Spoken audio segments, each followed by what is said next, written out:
Hello, hello. Welcome to Kernels of Truth, brought to you by Progress Kentucky. So glad that you're here to join us this week. We got a great show for you. A bit of a chill show. Just me and Kimberly gonna hang out, talk a little bit about some of the important Kentucky political news in our News of the Week section.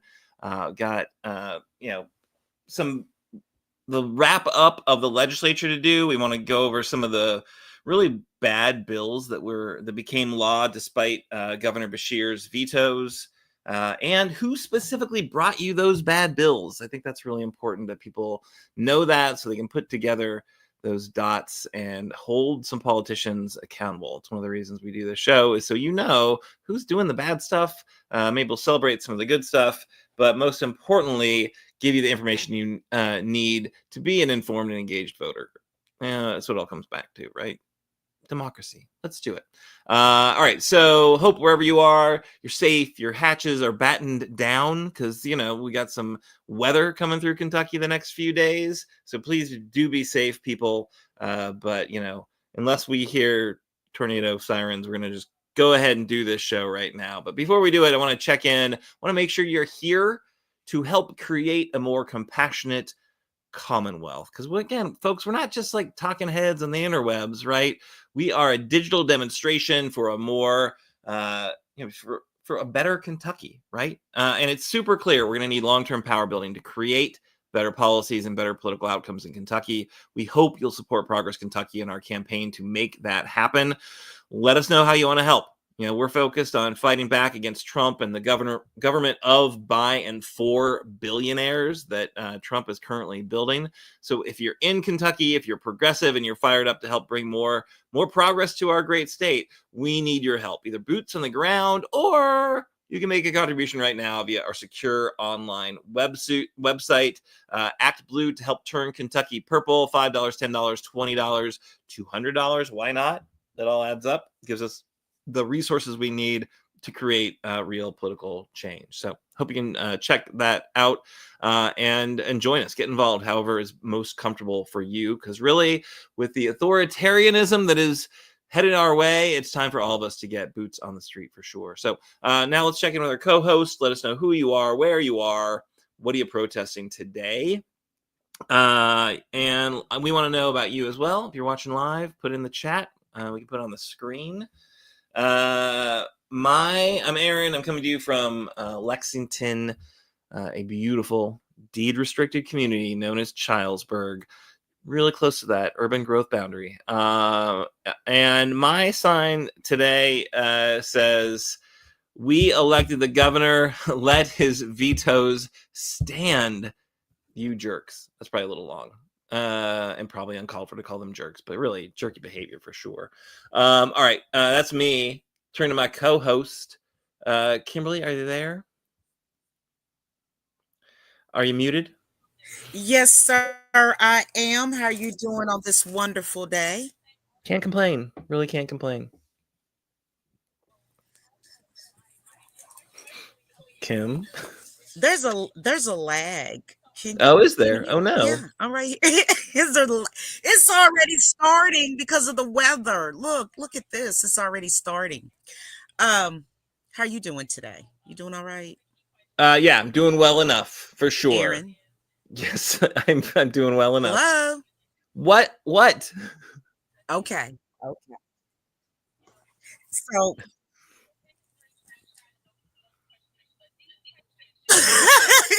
what? Who are you? What's Where going are on? What does my you? protest sign say today? You know the drill at this point, I would hope. We're 200 episodes in. Okay, I am Kimberly Cecil Jones.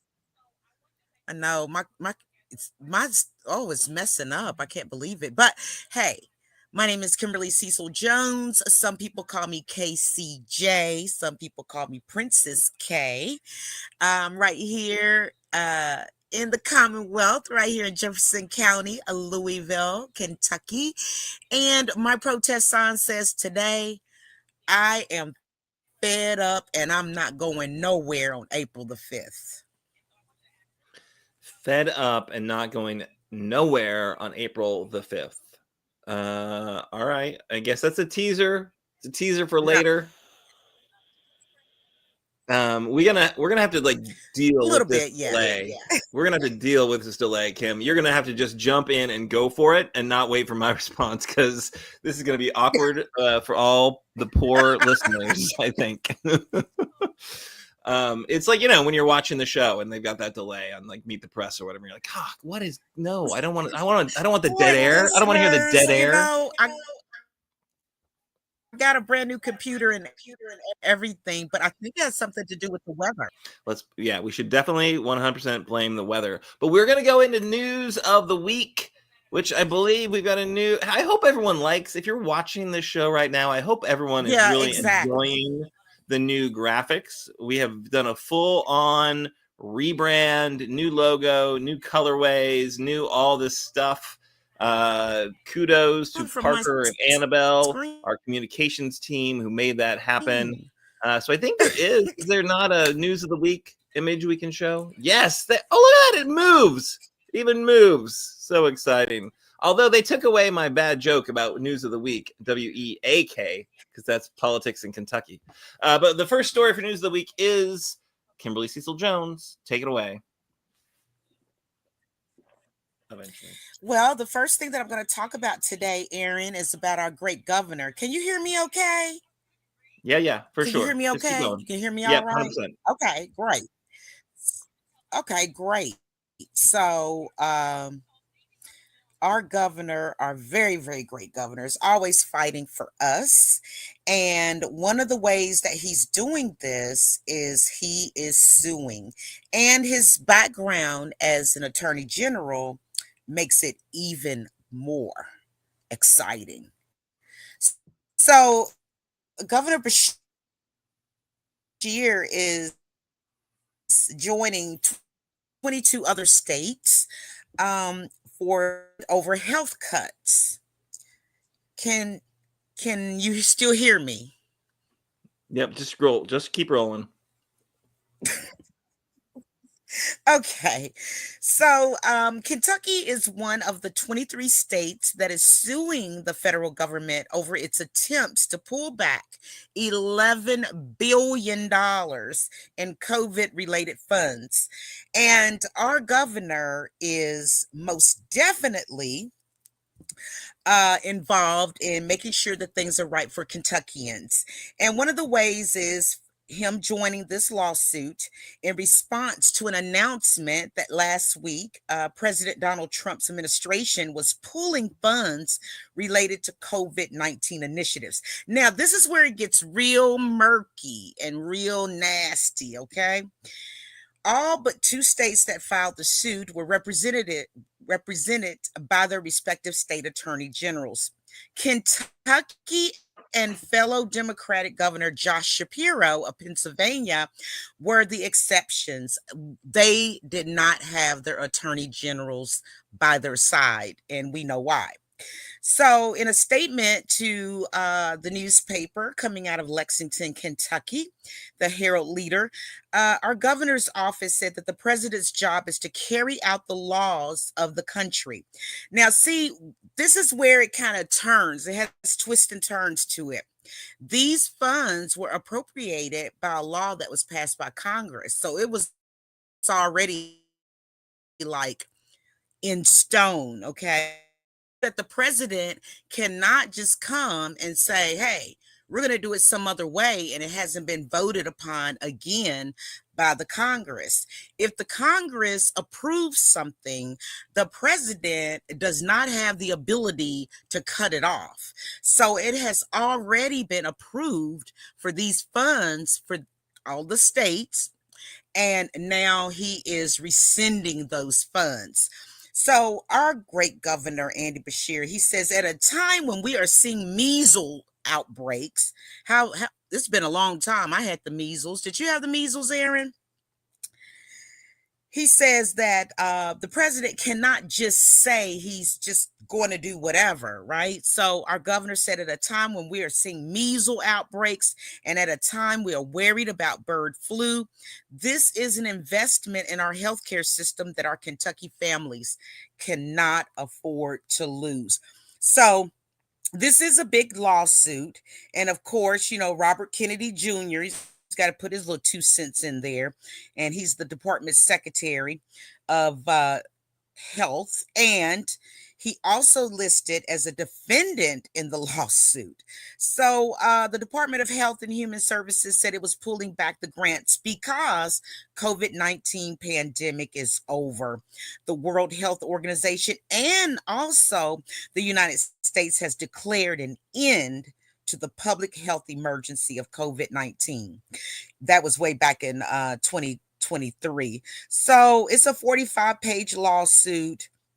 The Kentucky Cabinet of Health and Family Services stands to lose $148 million.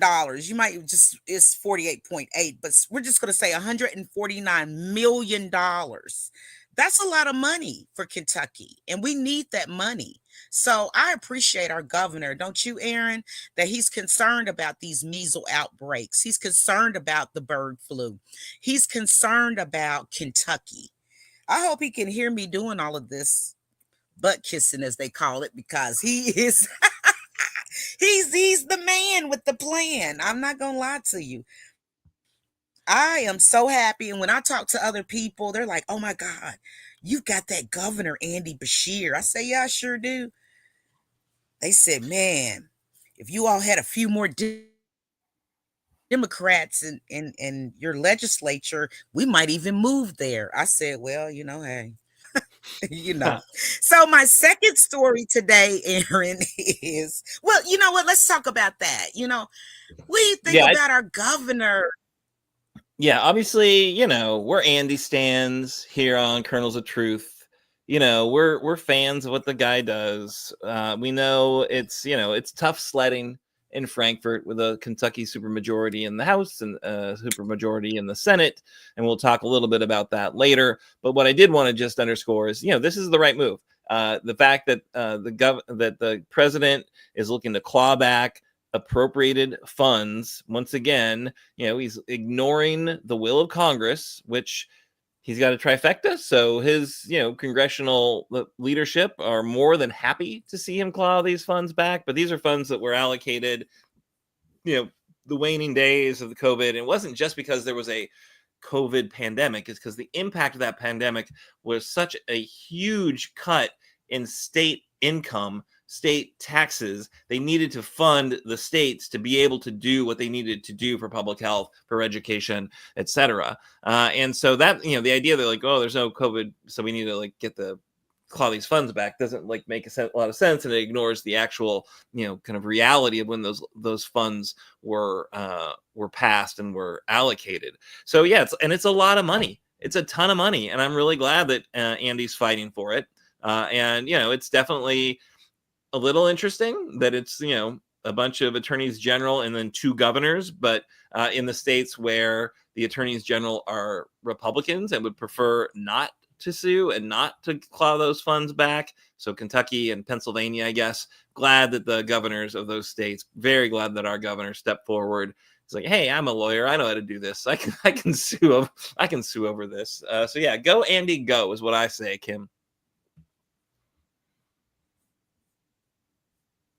Exactly. We need some t-shirts and stuff. Go, Andy, go.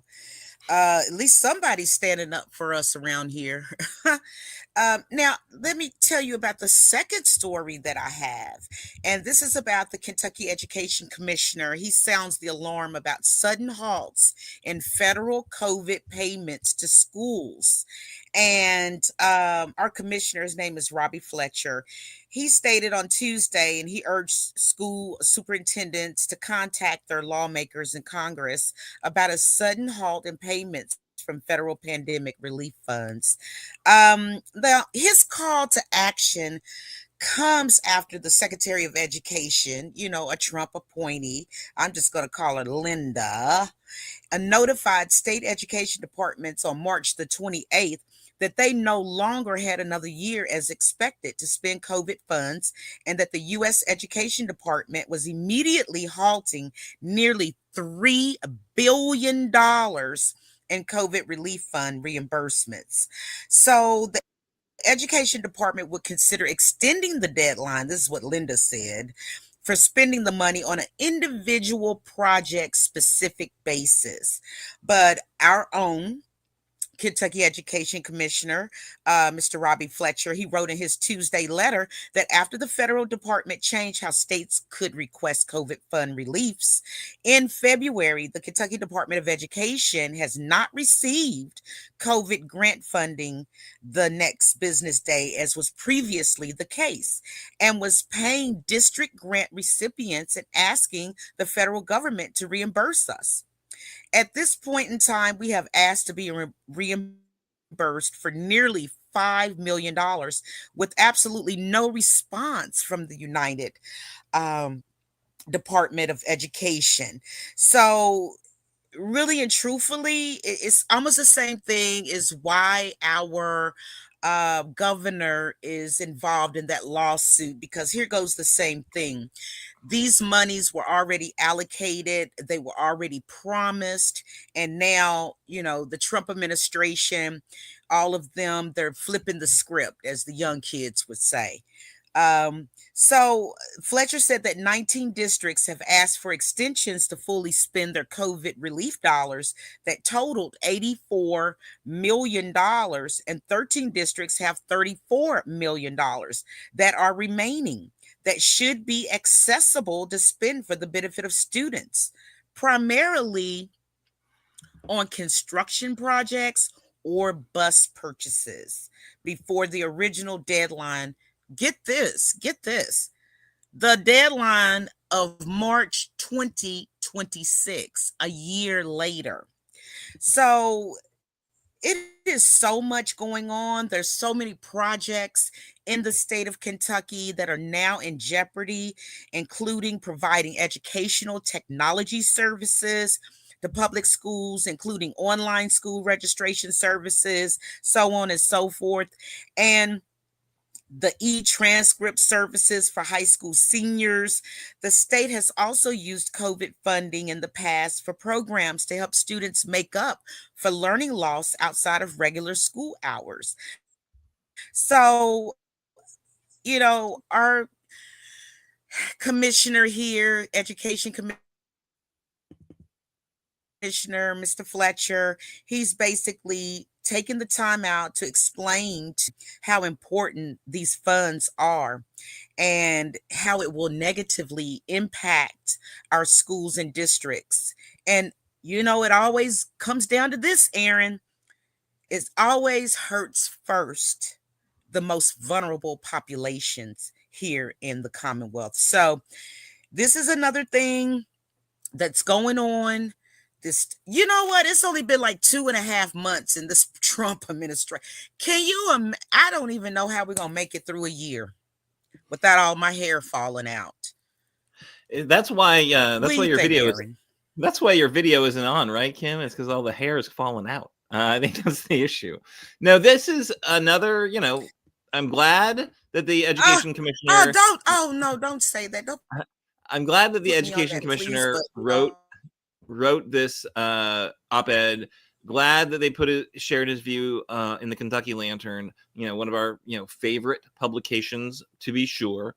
And it's really important that the amount of money is understood here and underscored here, and that's what he does a really good job of, right? So the fact that it's 23 million that should be available for these school districts to utilize, that's a lot of money, right? And as they march forward, not only to kind of claw back the COVID funds, but to just cut the Department of Education, they want to get rid of the Department of Education.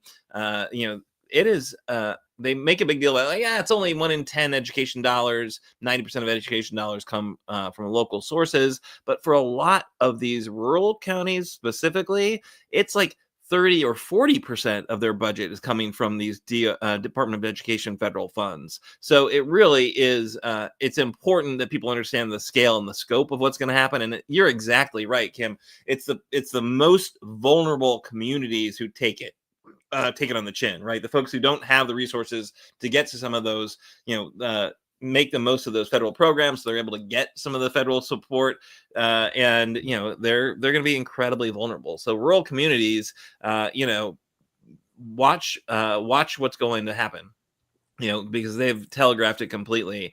And with these COVID funds, this is just round one, and it'll be like these massive cuts, which will be spelled out in what the House and the Senate vote for with these GOP majorities. They're going to do it through reconciliation, so the Senate can't filibuster it. But then it is going to come to your local community, and you're not going to like it. It's going to be painful. It's going to, limit educational opportunities for kids that really need assistance and help. And that's unfortunately what the direction they're headed right now. So absolutely disappointed to see it. Looking forward to the massive pushback, because that really is important. We've got to mobilize. We've got to take it to the streets. We've got to let people know that we are absolutely opposed to these cuts. And that's not what people voted for. But we'll see what happens. Anyway, Kim, thanks for sharing those stories. We're gonna roll into our kind of next federally focused story, and this is one I don't like to say it, but I'm gonna say it.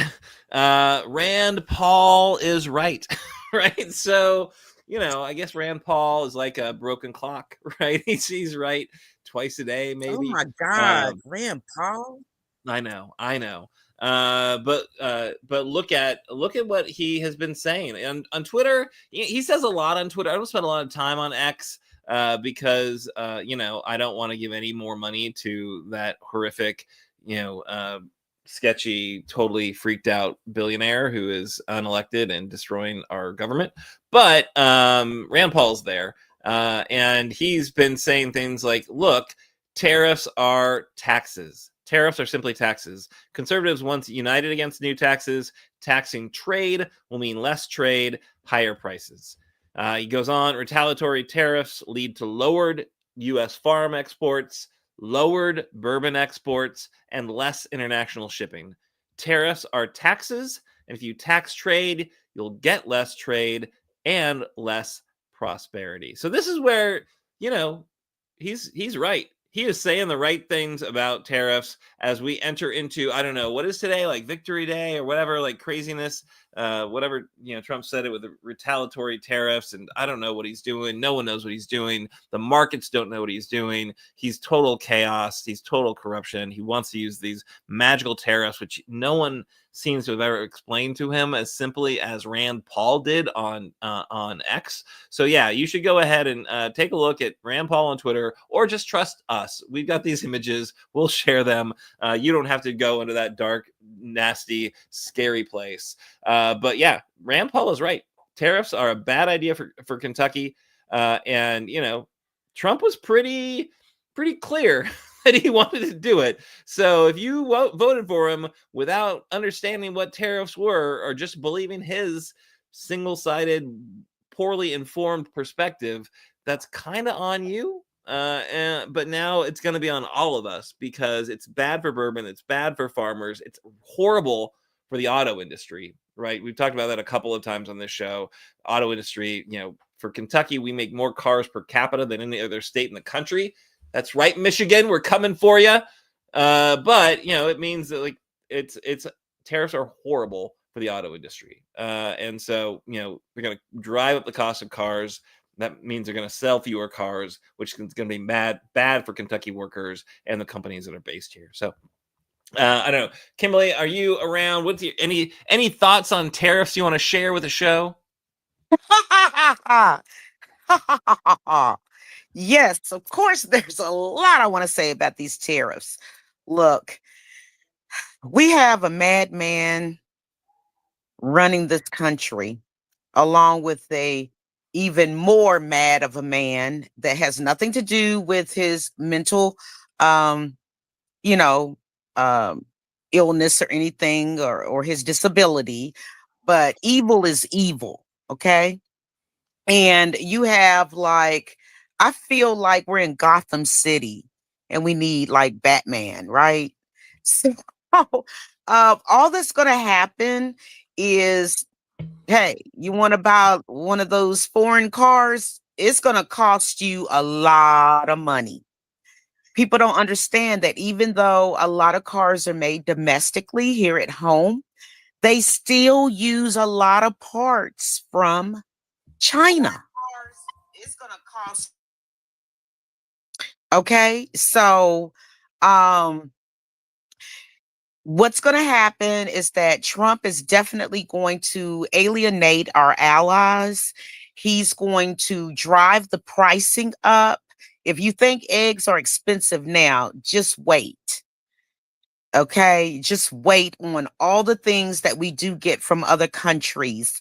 And they're going to, in kind, put those extreme tariffs on us as well. So all you Temu and Sheen shoppers, beware. It's gonna trickle down to that. Um, I just think that tariffs are okay when they're okay. But he's doing very, very extreme measures. And I saw that. Rest in peace. Val Kilmer. Oh my God. Because I said Batman. You know, my favorite movie was Heat. Remember Heat with Al Pacino and Robert De Niro? That was one, and Ashley Judd, who's right here from Kentucky. Did you know that? Ashley Judd? Yeah. Yeah, And her I knew mom that and she was from sister, the Kentucky. judge. I did not recall that she was in Heat, but I did remember the movie fondly. So that's probably why, because my Yeah, memory. remember she was on the balcony when Val Kilmer was in that car and he kind of slowed down and she was like, did her hand like, go ahead, because they were looking for him. That was Ashley Judd. Yeah, I've seen that movie like a million times. That's a good And, one. he was so handsome back in the day. I had like this major crush on him. But one thing that I can say about him, he did believe, and this is on the political spectrum, he was kind of low key. He had his problems with, drugs, alcohol. He got very ill.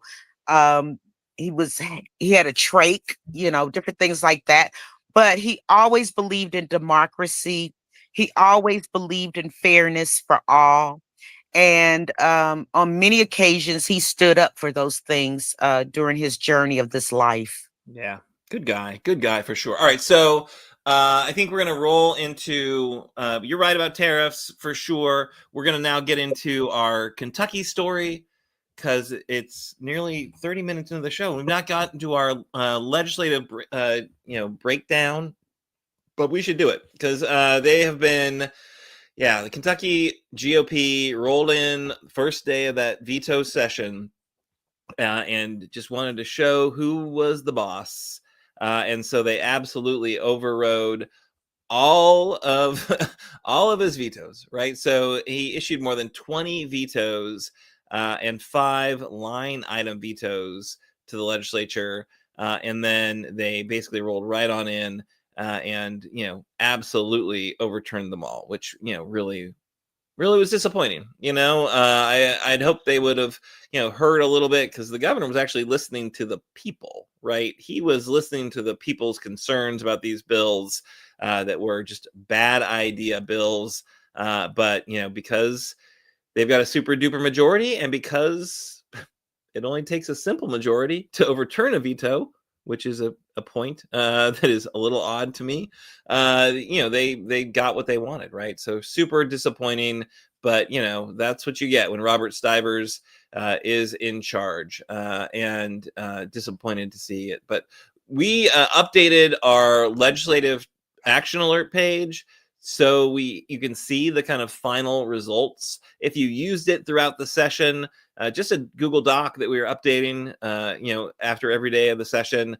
Big thanks to Josh Buckman, our legislative chair, for doing the work there. We've got a bit.ly link we can share in the chat so you can see kind of what happened, the overall results. So I don't know what your order is, Parker, but I wanted to start with my kind of I don't know, the one that was annoying to me, SB 89. So this was the one, the dirty water bill. It was, authored on behalf of the coal industry, who, really needed the extra protections, I guess, but was willing to throw our groundwater, which is what most people rely on for their drinking water, the well water. That bill, Silas House, all the environmental community came out opposed to it. He vetoed it. promptly, and then it was overridden.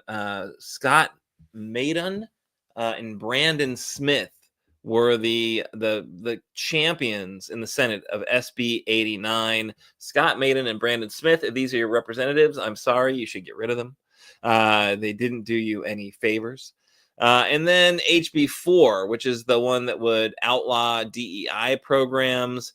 The governor vetoed this one fairly promptly, March 20th, actually, but they came in and overrode it immediately. This is Jennifer Decker, Representative Jennifer Decker and Representative Matt Lockett, who were the fans and scared of DEI and thought the idea that we would have and support diversity or equity or inclusion on college campuses was super offensive to them.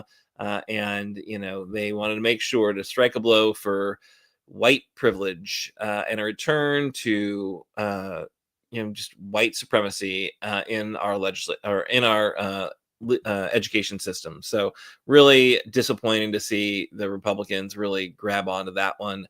But Matt Lockett, Jennifer Decker, worst of the worst, moving that one forward. HB 495, this was one that this overturned the governors who outlawed conversion therapy. David Hale was a sponsor of this one, so this would protect conversion therapists, overturn the governor's end to conversion therapy in the state. Want to make sure they keep terrorizing gay kids. That's what they want to make sure they're able to do. And so David Hale was the champion of terrorizing gay kids. HB 495. I hope you're happy. HB 695. This would add work requirements for Medicaid. It would make it harder for the governor from adding any health care coverage to existing programs. This is Adam Bowling. Representative Adam Bowling was the champion of making it harder for people to get medical care in our Commonwealth. Adam Bowling wants to make sure you stay sick and don't get medical assistance. And then finally, HB 90. This is the one we heard from Tam from Planned Parenthood last week's show, I guess it was. Yeah. So if you missed us last week, go check it out. Really great interview with Tam Wider, who's just an amazing advocate for abortion care in our Commonwealth. And so HB 90 makes reproductive health care harder for doctors, makes things more confusing for doctors. A lot of bad, non-scientific, non-healthcare language added in this bill. Jason Nemes and Kim Holloway were saying, no, really, we're making it easier. But the OBGYN Association and Planned Parenthood said, no, you're not. And I listen to the OBGYN Medical Association if I'm going to be, talking about laws that affect OBGYNs. Those are the folks who are going to know. So that is HB 90. Governor vetoed it, and then it was overridden, making Jason Nemes and Kim Holloway your, I don't know, Handmaid's Tale legislators who are working to remove any opportunities for reproductive health care, abortion care in our Commonwealth. So that's the roundup of these bad bills. The governor vetoed. He did the right thing, but then he ran smack dab into that super duper majority GOP who really wanted to get their bad bills passed. So a lot of like the freight train, stopping those. But he did the right thing, stepping up, standing against them, even if it didn't last. All right.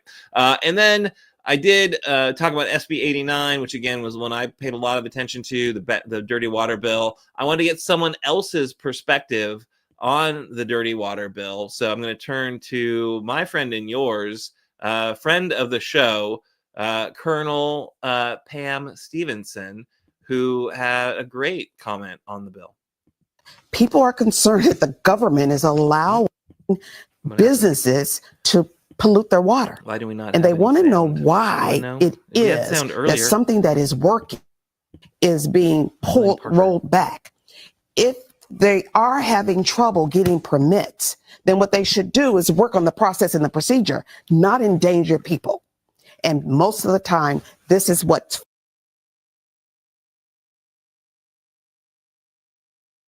people are concerned. We practiced this and it worked fine. So now we had some dead air. Sorry about that, folks. Anyway, we'll put the link to the clip in the show notes, but it's Representative Colonel Pam Stevenson talking about how the public's concerns about this Dirty Water Act were absolutely just overlooked, ignored, and really unfortunate. So you can just watch that on your own time, I guess, is what we'll do. All right, Kim, any thoughts about those bills and about the process and how the Kentucky GYP is basically unstoppable in Frankfurt when it comes to these sessions? You said the key word, Aaron. The Handmaid's Tale. Oh my God. I can't believe that you took the words right out of my mouth. And then I saw like a whole lot of white men. And I'm just going to tell you like this. The things that they're for, and then they can get a few women on board with it, unsuspecting women who think that they're fighting for the right thing, but actually they're fighting against themselves, right? Mm-hmm. And then the other thing that, comes to mind as far as these bills are concerned, they're doing egregious bills here that's not going to benefit anybody in Kentucky. But you know what they always say, follow the money. Follow the money. And they're going to make it seem like it's going to help and it's going to do this, it's going to do that, but it's really not going to do anything but continuously harm those in this state of Kentucky. And that's just how I feel about it. And I just saw a whole lot of white men, and nothing against you, Aaron. I invite you to the cookout, and just like Andy, and you can stay. I'll even be your spades partner, okay? But, this is one reason why, and I know people have seen this all over social media. There's going to be big rallies all over the country on April the 5th, which is coming up. And, I'm sure equally you've seen on social media where we, especially as Black women, are supposed to sit this one out for a second. And yeah. And the reason why is because I do have a t-shirt that says, I'm part of the 92%. I'm part of the 92% that voted for Vice President Kamala Harris. I'm part of the 92% of the Black women who told everybody what was going to happen. And we're always out there protesting and rallying for everybody. And this time we're just going to sit it out for a moment because you want to know what are the reasons why, Aaron? Are you curious about that? I'm absolutely curious. Tell me. Yeah. One of the reasons why is because we know it's not going to get greater later. We know that these situations are going to be almost impossible as we go along. As I stated before, we're only 2.5 months into this presidency, and it has already turned not only the United States of America, but it has turned the entire world upside down. And when a president speaks, a world leader speaks, people tend to think that is truth. That's why the stock market is doing what it's doing. The stock market is going to be extremely volatile, as it's been up and down. And the other part of that is because of things that our president says. Well, he's not my president. I know he's not yours either, but, we're stuck with what we got. And, I also mentioned to you earlier, about April the 5th. I think it's going to be something marked in history. But the 92% of us, we got to get our energy together because, as I said before, it's going to be worse. And I'm not trying to sound like, Debbie Downer or the prophet of doom. That's not my intention. I'm just very realistic. If this is 2.5 months, what's a year going to be, Aaron? What's 4 years going to be? And this bozo clown, oh, excuse me. I told God I wasn't going to be talking about him like that. But anyway, I said I wasn't going to call him names. But can you imagine how he's going to try to orchestrate a third term? Oh, he's already saying it. Yeah, no, for sure. That's what I'm saying. Like, I'm like, hey, I can barely take 2.5 months of this, right? It's all crazy, but hey, let us not get our minds on all of these things, because there is an underlying meaning, a more nefarious meaning, such as something else is going on underneath the surface that we're really not paying attention to. And it's all about money. Even with our own, the GOP in Frankfurt, it's about money.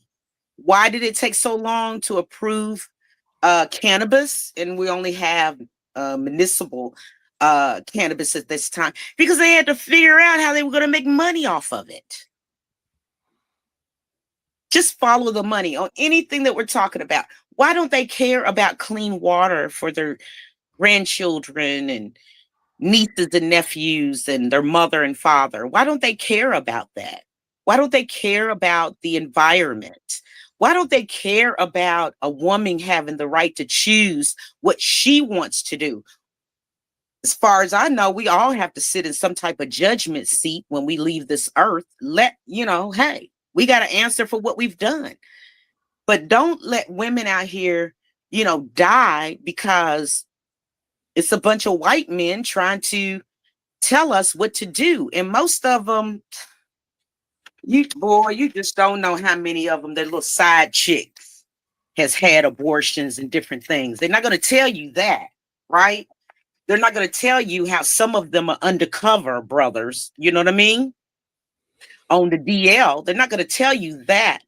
But they want to step in time, in tune to whatever Trump and Musk are saying.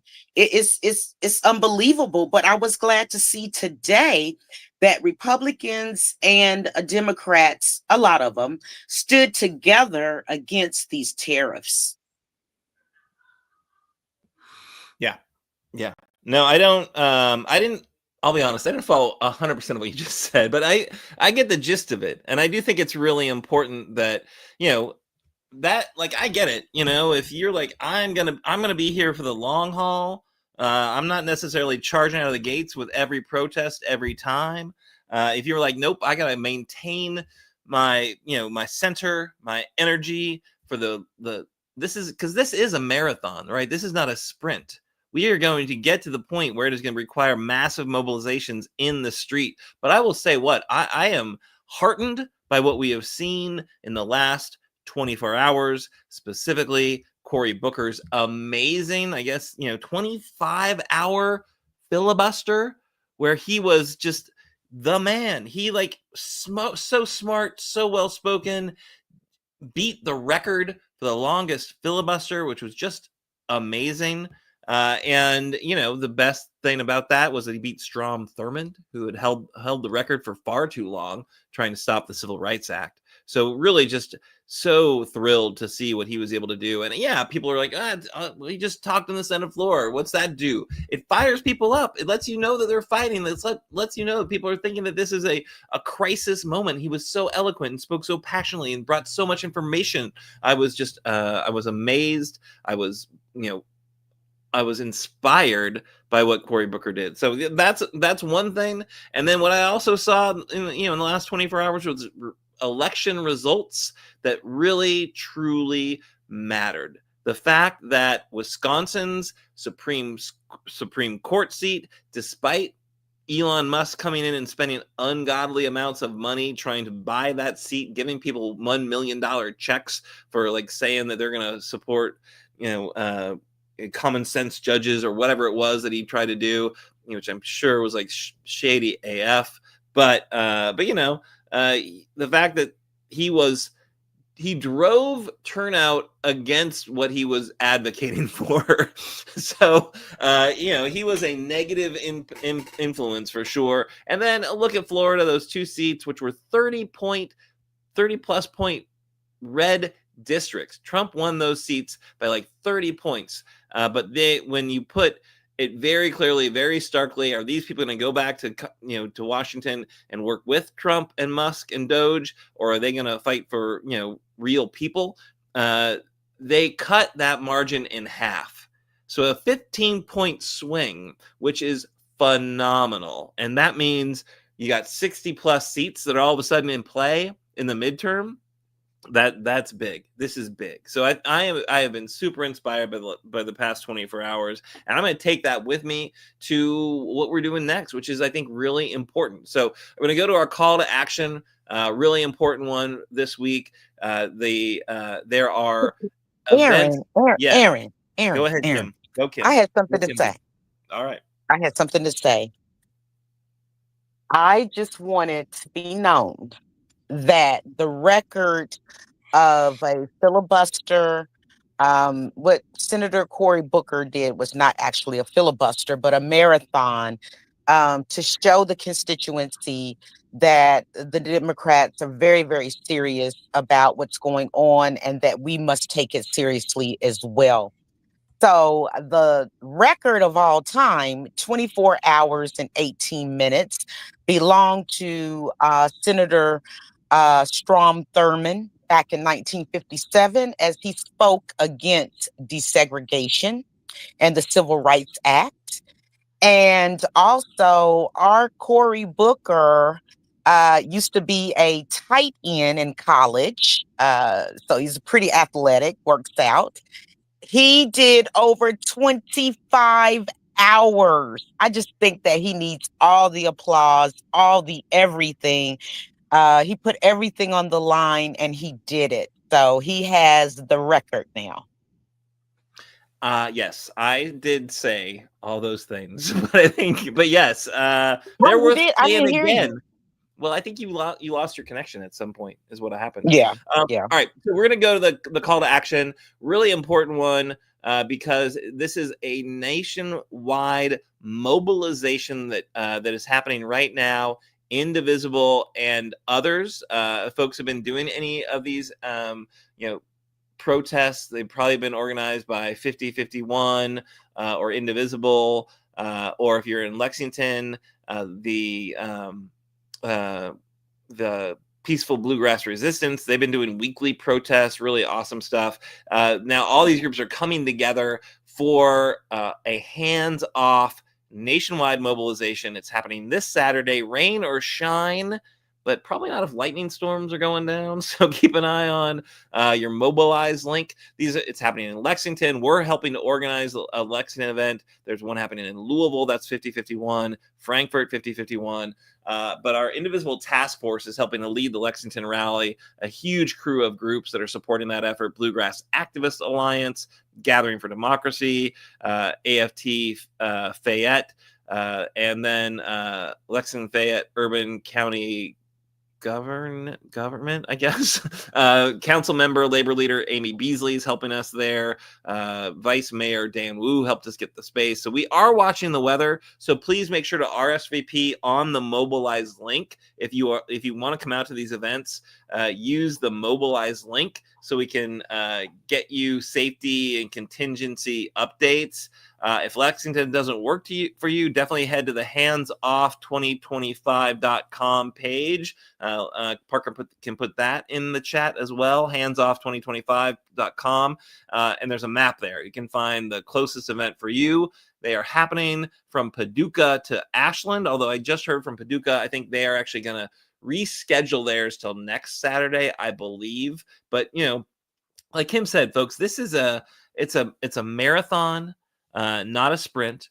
And so you come out when you're ready, but just know you are going to need to come out. We're going to need mass mobilization in the streets to win what we need to win, to push back on Trump's authoritarianism, to push back against the lawlessness, to stand up for the Constitution. Didn't think that was going to be needed in my, democratic lifetime, that we're going to have to fight to make sure the Constitution continued to be adhered to. all of our folks, they take oaths to the Constitution, whether it's the military, whether it's the elected officials. They are pledging to the Constitution. The president is supposed to do that. He takes a pledge. Apparently, not shocking. This guy's a big liar. He took a pledge and didn't mean it, because he's the most anti-constitutional president we have had in my lifetime, certainly. And I'm not a spring chicken. All right, so that's it for the show. I think I'm going to throw it over to Kimberly to close us out, but make sure you head to, if you're in Lexington, link. We want to see you out there. And then if you're not in Lexington, go to that, the hands off page. And I think, really important stuff. Show your support. Come on out. Let's make a difference for sure. All right, Kimberly, you want to close us out? I sure will. And I'm glad, Aaron, that you understood finally what I was talking about. Exactly. It's going to be a long road. It's going to be a very, very long road. Okay. So tonight was a great show, Aaron. It's been absolutely fabulous being with you this evening. So I will close us out. Progress Kentucky is a nonprofit organization registered with the Kentucky Secretary of State and organized as a 501c4. We are affiliated with the Indivisible Project and the Commonwealth Alliance for Voter Engagement, known as CAVE. And we're also proud members of the Forward Kentucky Network.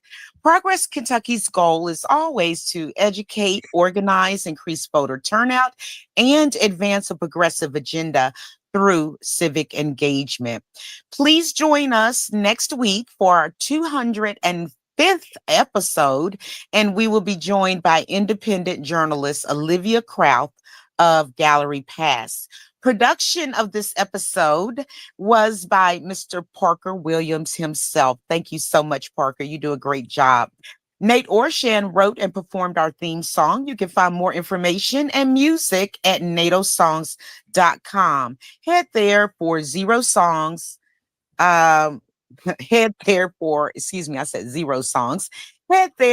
all of his songs and about the North Atlantic Treaty Organization.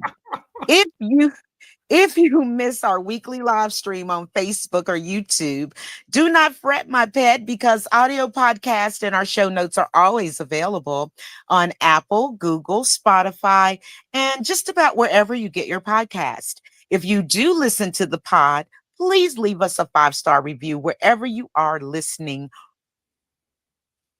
when you get off of here, okay? Not right now, but when you get off from here.